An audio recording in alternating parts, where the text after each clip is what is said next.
Muy bien. Entonces, como les dije, este video va a quedar grabado para que, va a quedar en la plataforma para que lo puedan consultar. Mm, ya en otra clase habíamos revisado algunos temas de teoría. ¿Todos me pueden escuchar bien en la plataforma? ¿No se escucha? A ver. Ah, perdón. Listo. ¿Ahora sí ya? Muy bien. Es que prendí el video, pero no prendí acá. A ver.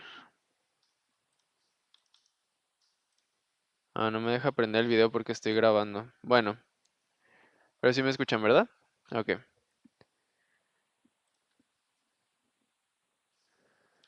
Entonces, bueno, les decía, en Blackboard ya revisamos algunos aspectos de teoría. De todos modos, aquí se me olvida que no estoy compartiendo la pantalla con ustedes. A ver si me deja. Mm, iniciar grabación.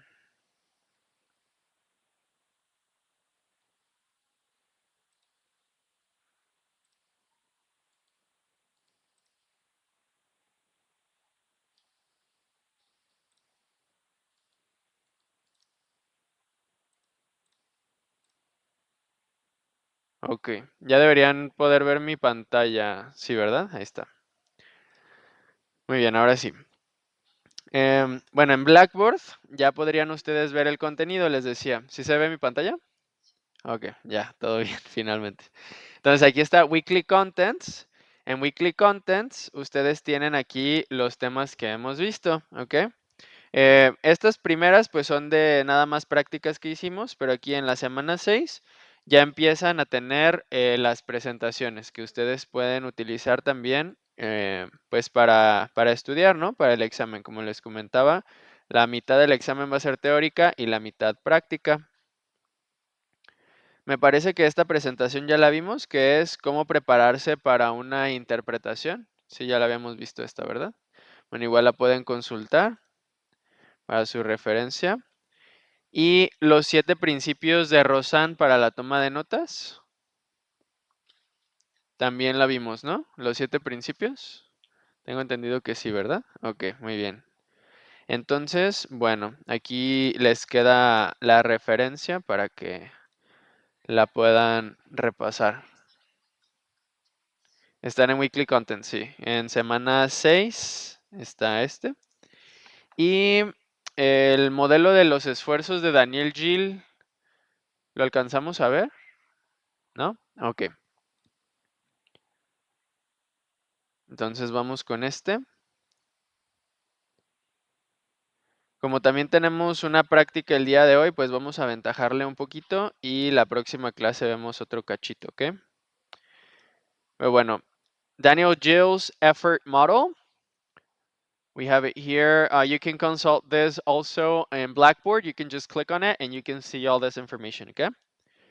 So what this guy said, Daniel Gilles, he spoke about um, what happens inside the mind of a simultaneous interpreter, okay? Inside the mind of a simultaneous interpreter, many processes are occurring at the same time. Yes, and this leads to a cognitive overload. Okay, esto significa que con mucha facilidad el intérprete se puede saturar mentalmente. Okay, y lo que analiza él son los esfuerzos mentales que se hacen, the mental efforts. Okay, so if you can see here in this image,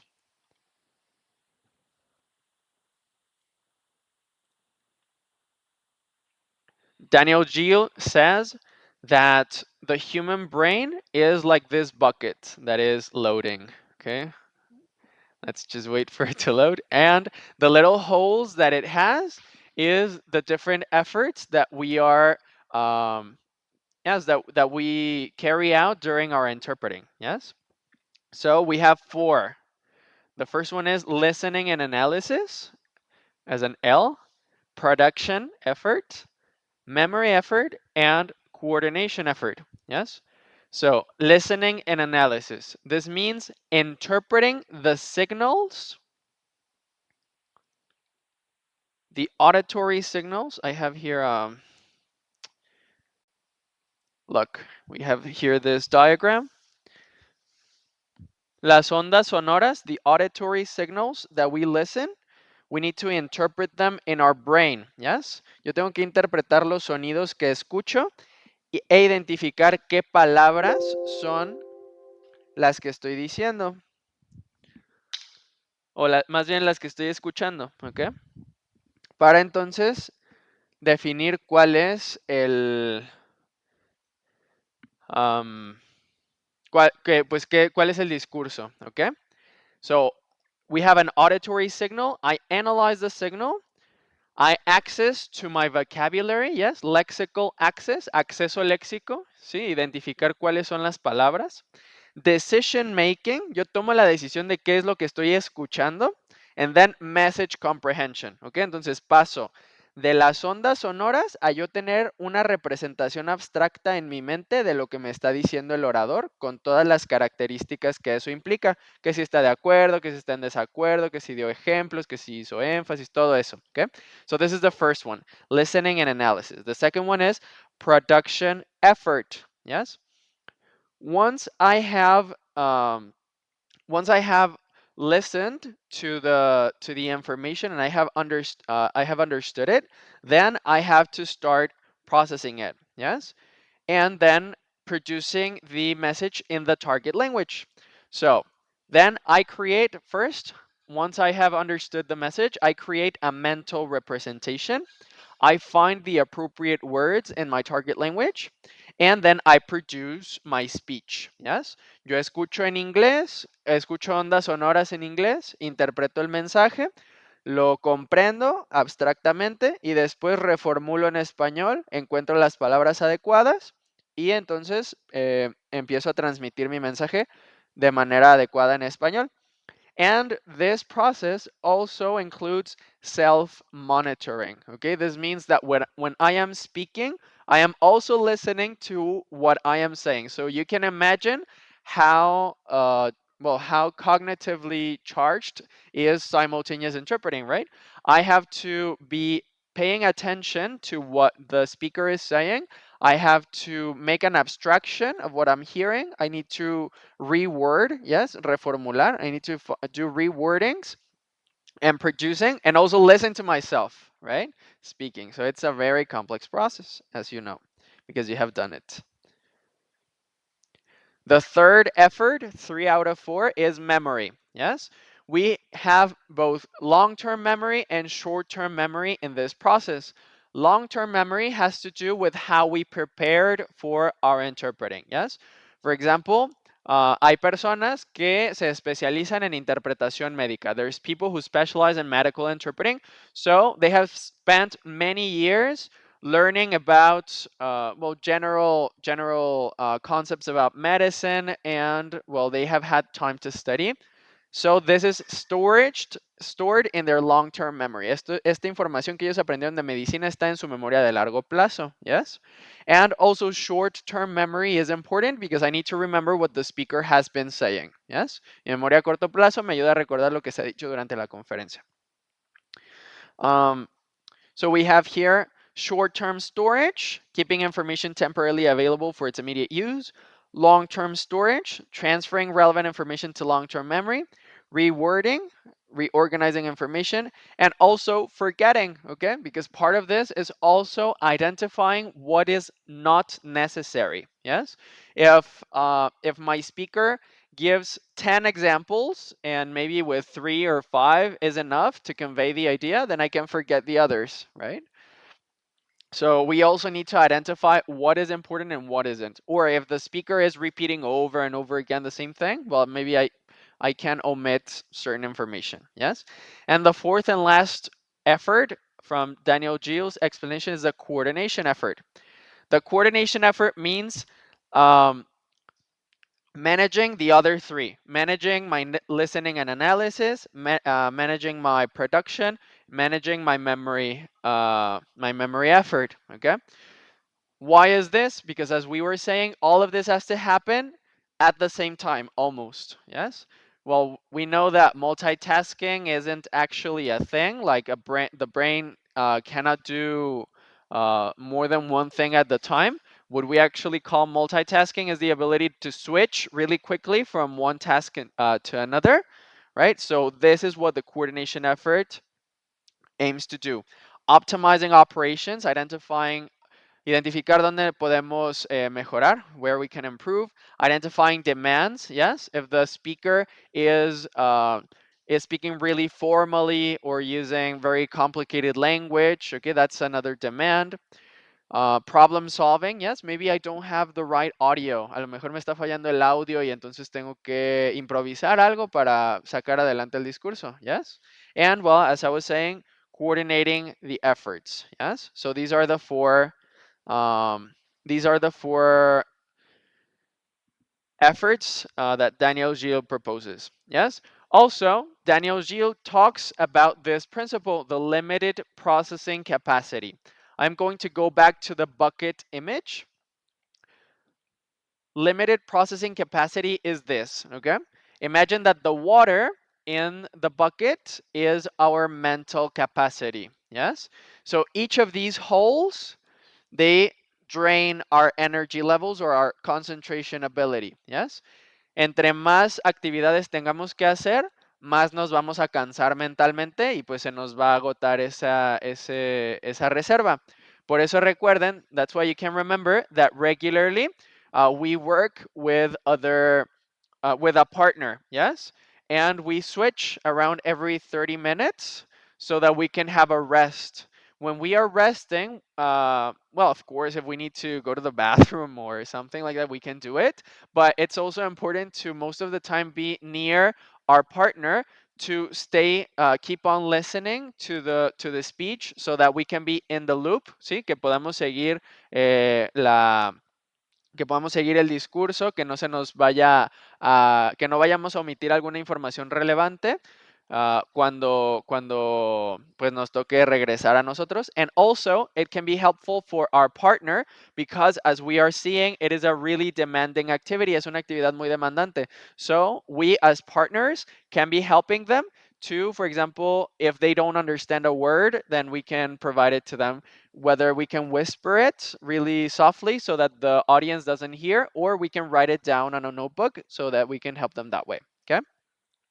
But what I mean is that it is important to rest, especially if we are doing simultaneous interpreting, for example, in a conference where people never stop speaking, right? It is different from accompanying. Si estamos haciendo interpretación de acompañamiento, donde vamos pues sí, que vamos siguiendo a una persona imaginemos que están optimizando algún proceso en una empresa y entonces somos el intérprete, pues quizá no estamos interpretando todo el tiempo, ¿no? Va a haber quizá muchos espacios en donde no estemos trabajando y pues eso nos da pues tiempo para descansar la mente, ¿ok? But if we are working on a conference, at a conference, well, it will be important to have these rests. So, limited processing capacity says that mental energy is finite. Yes, we have a limited pool of cognitive resources available for processing information, and that there are multiple simultaneous demands. Yes, several operations in the brain must occur at the same time, competing for the same resources. Todos compiten por nuestra atención. ¿Ok? Entonces nosotros tenemos que saber cómo manejarla. ¿Ok? Overload leads to failure, ¿ok? Si las demandas son más altas que mi capacidad mental en ese momento, muy probablemente voy a cometer omisiones o voy a cometer errores, voy a decir una cosa por otra o voy a omitir información, ¿ok? Omissions or mistakes. Y nos muestra pues como esta fórmula, ¿no? Que este es LPMC, which is listening and analysis, production, memory, and coordination effort. Yes, these four efforts have to be lower than our total available capacity. ¿Sí? Dicho en pocas palabras, que las demandas que nos requiere la interpretación tienen que ser más bajas que nuestra energía mental o nuestra capacidad de concentración, ¿ok? Para que no cometamos errores o no omitamos información. Cuando se cumple esta función, es decir, que nuestra capacidad mental está por encima de las demandas que nos pide la interpretación, entonces estamos en balance. We can provide a smooth, accurate interpretation with minimal errors and natural flow. But if it is overloaded, then cognitive saturation leads to errors, omissions, and performance breakdown. ¿Okay? Empezamos a tener errores básicamente. And Daniel Gil talks about the tightrope hypothesis when he speaks about this principle of the limited processing capacity. He says that interpreting is like a tightrope. En español, la cuerda floja, right? So he says that interpreters must work most of the time close to saturation. Es decir, como la interpretación es tan demandante, estamos casi siempre al límite. ¿Ok? Siempre, siempre estamos casi al límite. Todos los intérpretes, aunque ya tengan mucho tiempo de experiencia. ¿Ok? Entonces, any increase in task difficulty can trigger cognitive overload. Cualquier cosita que de repente me empieza a fallar el audio, que empieza a hablar un ponente que habla demasiado rápido o con un acento muy marcado que no entiendo. Any increase in task difficulty can trigger cognitive overload, creating a chain reaction of failures. O sea, empiezo a fallar y una tras otra y una tras otra porque ya llegó a mi límite, ¿ok? That affects subsequent processing. This explains why even experienced interpreters are vulnerable to performance breakdowns when facing increased complexity. So we have here another diagram. Yes, for example, complex syntax. Yes, this is a tightrope hypothesis. For example, complex syntax, if yes, if the speaker starts using really formal language, for example, or yes, just using complex structures, then that can lead for the interpreter to make a mistake.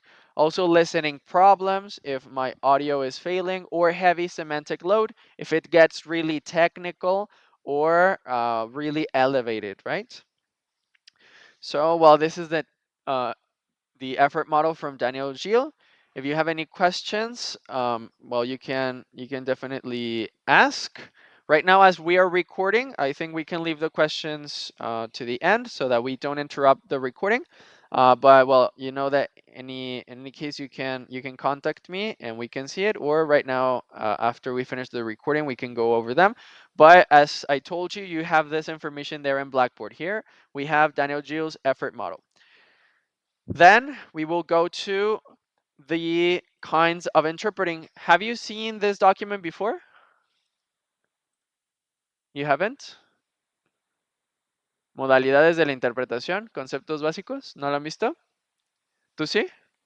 Okay. When did you see it?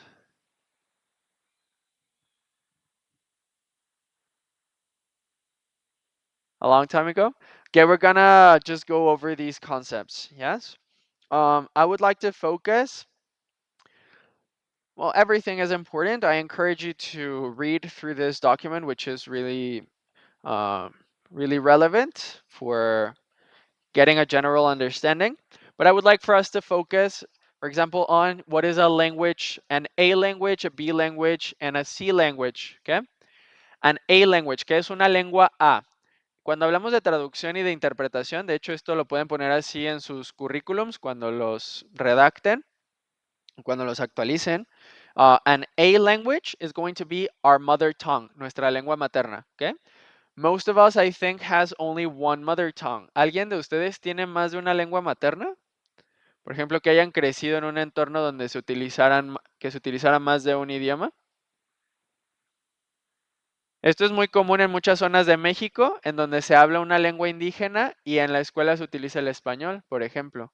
O en el caso de cuando hay padres de diferentes nacionalidades, que, no sé, el papá es mexicano y la mamá es estadounidense, por ejemplo, entonces los niños crecen escuchando tanto el inglés como el español. Entonces, ambos idiomas son su lengua materna si es que se usa lo suficiente, porque también se da el caso de que pues se usa predominantemente un idioma y el padre extranjero no usa tanto su lengua materna y pues realmente los hijos no la saben, ¿verdad? Pero pues en caso de que se utilice pues en el entorno familiar o social pues alguno de estos idiomas, pues entonces se puede considerar que nuestra lengua materna si la aprendimos durante nuestra época de desarrollo, ¿ok? Entonces, bueno, so an A language is my mother tongue or mother tongues, yes. A B language is a language I learned at school or somewhere else, but that I am really proficient in it, ¿ok? Tengo un nivel C1 en inglés, ¿ok? Entonces el inglés es mi lengua B. ¿Qué quiere decir esto? Que yo puedo interpretar tanto del inglés como al inglés, ¿ok? Mi lengua B, tengo un dominio suficiente como para interpretar hacia ese idioma o para traducir hacia ese idioma y también del inglés al español, por decir así. Entonces puede ser esa combinación. Y la lengua C, the C language, es un idioma que también entiendo a la perfección, pero que no puedo hablar en ese idioma también. Entonces, yo puedo interpretar, por ejemplo, del francés al español, pero no me siento seguro interpretando del español al francés. Entonces, esa es mi lengua C. Todas las lenguas C son las que sí puedo entender, pero que no puedo hablar con tanta fluidez como para hacer una interpretación. Muy bien. All right, it's also important for us to see this table right here. So we have here modalities of interpreting, okay? Basically, we have two, simultaneous interpreting and consecutive interpreting. Simultaneous interpreting happens when the speaker doesn't stop, okay? For example, in a conference, yes? Well, that is the most common scenario, right? In a conference, we do simultaneous interpreting. We are listening to the speaker and at the same time, we are doing our interpreting into our target language. And the consecutive interpreting is when the speaker stops. This is common during conversations, yes? For example, in a business meeting or in a doctor's appointment. Por ejemplo, si un paciente viene aquí a México y solamente sabe inglés, puede contratar a un intérprete médico y entonces va a ocurrir se va a llevar a cabo una interpretación consecutiva, consecutive interpreting. El paciente va a hablar, el intérprete hace su trabajo hacia el español, el médico responde y el intérprete interpreta hacia el inglés. ¿Ok? Entonces hay una pausa. Entonces cuando hay comunicación de esa forma, se hace la consecutiva, que sería la bilateral o de enlace que ustedes pueden ver aquí, que es dependiendo del canal y la situación. La interpretación consecutiva, entonces, cuando hay una conversación puede ser bilateral, ¿sí? Cuando hay, pues sí, o también ocurre al final de las conferencias cuando hay sesión de preguntas y respuestas, ¿no? Entonces, si alguien en el público, si el ponente es gringo y alguien que no sabe inglés le hace una pregunta, entonces se le puede hacer una interpretación consecutiva y entonces sería bilateral, ¿no? También en ese caso. Si es breve puede ser sin notas o si es larga puede ser con notas, ¿no? También puede ser que pues el ponente se ponga a hablar 10 minutos y después la otra persona podría ser. Y unilateral también puede darse el caso, por ejemplo, cuando se están tomando, cuando se toma el testimonio de una persona, por ejemplo, ante la procuraduría, digamos, pues va a ser unilateral porque simplemente se está haciendo la interpretación del inglés al español en este caso, por ejemplo y pues así se realiza. La interpretación simultánea puede ser presencial o remota. Cuando es simultánea, presencial, se puede utilizar una cabina, como hemos visto. Podemos tener cabinas completas o medias cabinas. En este caso, el intérprete está aislado lo más que se pueda para no interferir a los oyentes. Y entonces el intérprete tiene su headset, sus audífonos, su micrófono, todo su equipo. Y la audiencia que no sepa el idioma del orador, pues le dan unos chicharitos, unos audífonos para que escuche al intérprete. ¿Ok? También existe el body pack. El body pack, por ejemplo, imaginemos que un inversionista de Estados Unidos va a venir a ver la universidad aquí. Entonces se le va a dar un recorrido. Evidentemente no se pueden tener cabinas en ese caso porque vamos a estar yendo que a la cafetería, que a los salones, que al estacionamiento, yo qué sé. Entonces, en ese caso se utiliza un body pack. Un body pack es algo así como estos audífonos que yo traigo con su... también se pone un micrófono, es un montón de cables y entonces yo recibo el audio del hablante, que él a su vez trae un micrófono, yo interpreto y las personas traen sus audífonos, ¿ok? Entonces podemos estar en movilidad de esa manera. O también se puede hacer remota, ¿ok? Remota quiere decir que utilizamos el internet, ¿ok? Que puede ser por Zoom. Por ejemplo, Zoom tiene su opción de interpretación en donde se selecciona a los intérpretes y ellos pueden estar cambiando los canales, que si voy a hablar al inglés, que si voy a hablar al español, tiene todo esto. Y si no tenemos medios técnicos y estamos en presencial, entonces se llama interpretación susurrada o whispered interpreting, chuchotage en francés, ¿ok? Esa interpretación entonces, por ejemplo, no sé si han visto imágenes de presidentes que yo recuerdo una imagen que está Donald Trump con Putin y cada uno tiene un intérprete a sus lados. Entonces, ellos están teniendo el diálogo, pero mientras uno está hablando en ruso, pues entonces la intérprete le está hablando a Trump en voz baja y después Trump responde en inglés y el intérprete de Putin está haciendo su interpretación en voz baja para que se entiendan de esa manera. En ese caso, pues se requiere un intérprete por cada uno porque es simultánea. Entonces vemos que para facilitar conversaciones podemos utilizar la interpretación susurrada o whispered interpreting o chuchotage y la consecutiva pues puede ser llevada a cabo por un solo intérprete que haga la interpretación de forma bilateral, ¿ok?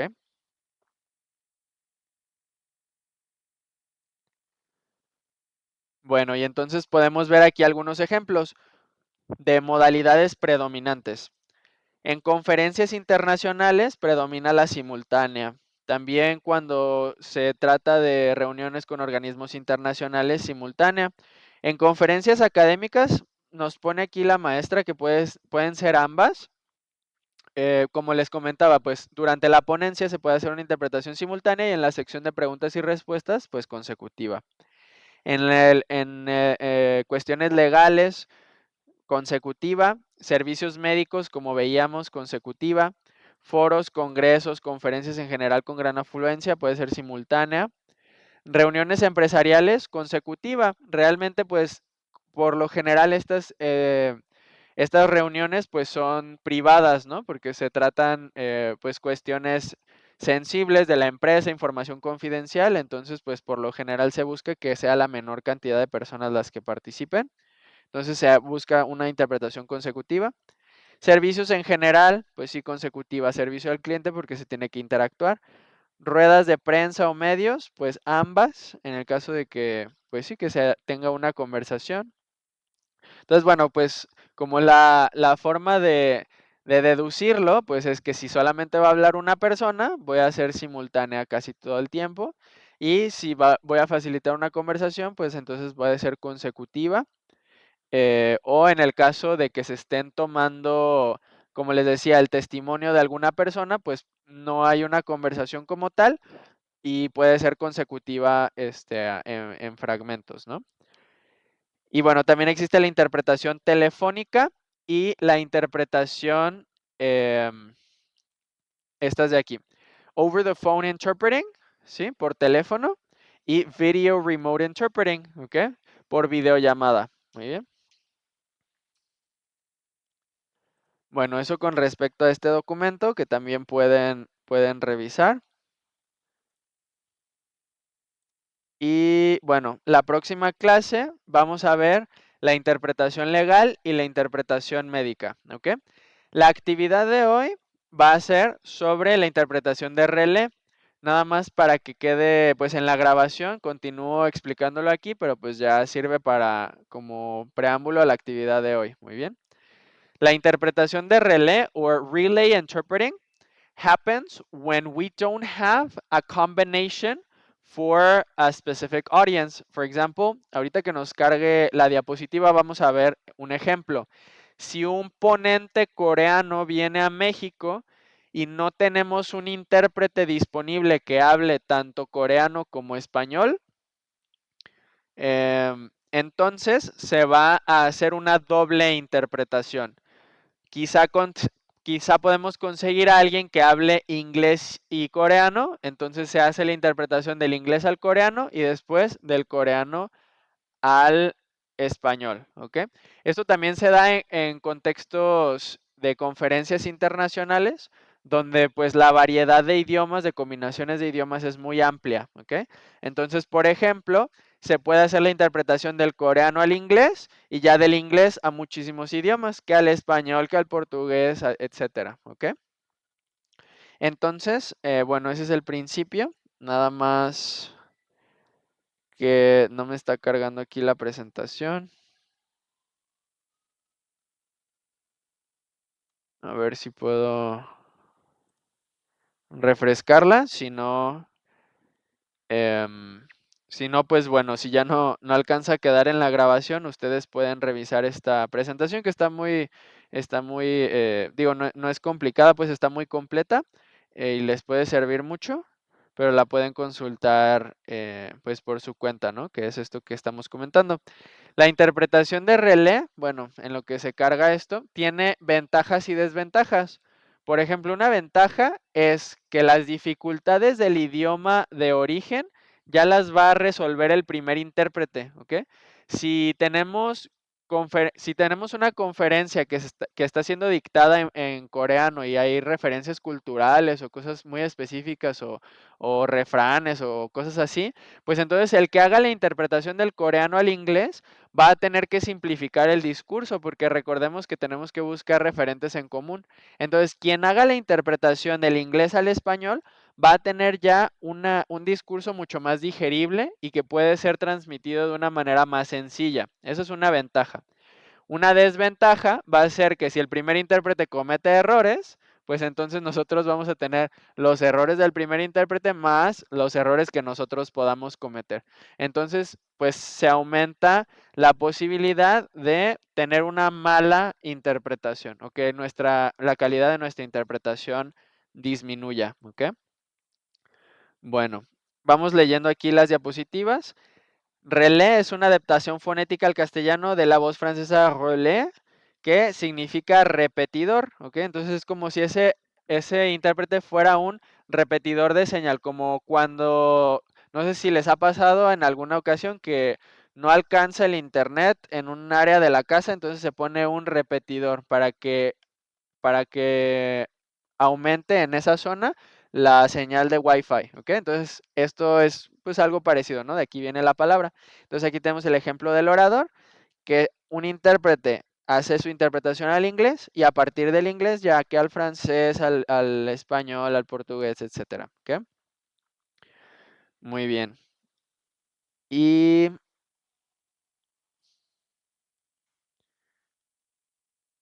bueno, esto ya es lo que les acabo de decir. Bueno, esto también ya lo menciona, pero lo podemos leer. ¿Por qué se hace el relé? Porque la combinación de idiomas del personal intérprete no se ajusta a la de quien ora, o quien da el discurso, o la del público o parte del público, algo que puede suceder en grandes conferencias o reuniones internacionales. ¿Ok?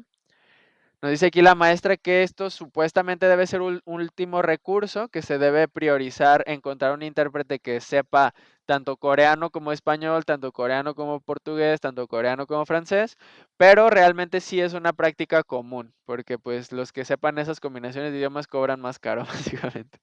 Entonces, por eso. Me faltó mencionarles en modalidades de la interpretación la traducción a la vista, ¿ok? Que es como un punto medio entre la traducción y la interpretación. Me voy a regresar a ese documento, nada más para ver ese puntito. Igual les recomiendo que ustedes, pues por su cuenta, revisen el material, pero también es importante. Aquí tenemos traducción a la vista. El intérprete combina lectura de un texto y reproducción oral en la lengua meta, ¿ok? Entonces yo leo en español y hablo en inglés, ¿ok? En algunos casos, sobre todo cuando es pues una cuestión delicada, como que sea la traducción durante un proceso judicial o que sea una interpretación médica de algún documento de los pacientes, pues entonces se nos da un tiempo, ¿no? Algunos minutos para analizar, pues, el documento y ya después, dar nuestra interpretación. Muy bien. Bueno, hasta aquí voy a dejar la grabación y enseguida les explico la actividad de hoy.